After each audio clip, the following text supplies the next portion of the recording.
Over the past few months, both I and representatives from my office have met with the Transport Workers Union to hear complaints about low wages, wage theft, unjust terminations, and working conditions at the GCS call center in Long Island City, which is staffed primarily by people of color, and most of them are women.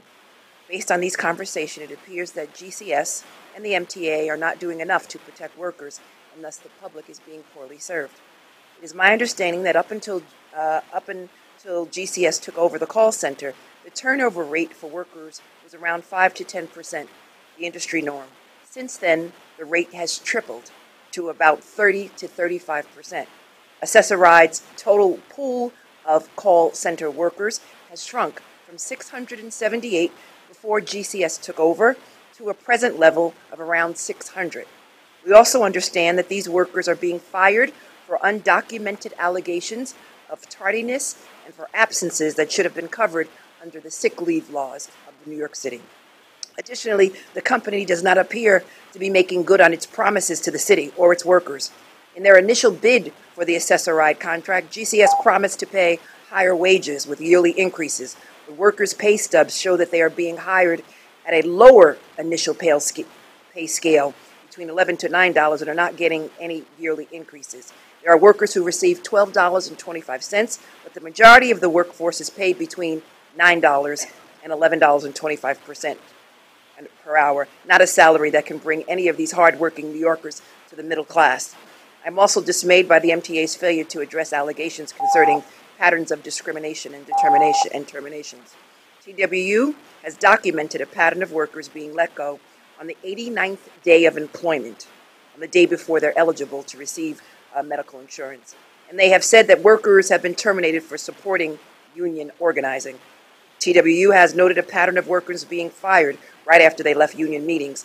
This has been true both here before, and the union has certified this as the case. GCS has a history of engaging in poor practices, has a high rate of outsourcing and offshoring, often while under contract. And GCS used to run 13 call centers in the United States. Now the number is down to 8. 3 of these centers were closed down mid-contract. For example, one of their centers in Pittsfield, Maine, closed down the week that negotiations with Local 100 began. Many of these centers service government programs and also promised to create jobs in the area and failed.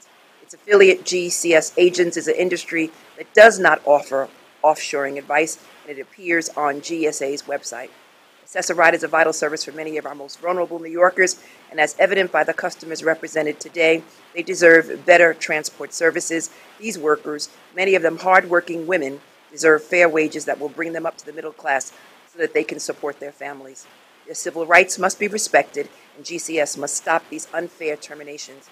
I therefore urge the MTA to investigate and correct the wrongs, and I urge that you do it today on a very historic day, a day where the Pope has come to visit our city and is recognizing that we really need to address income inequality and lift all individuals out of poverty. And I hope that you would rise to his call and rise to the call of the city as well as to this public advocate and investigate GCS so that we can have a more transparent and correctable and accountable Accessoride system.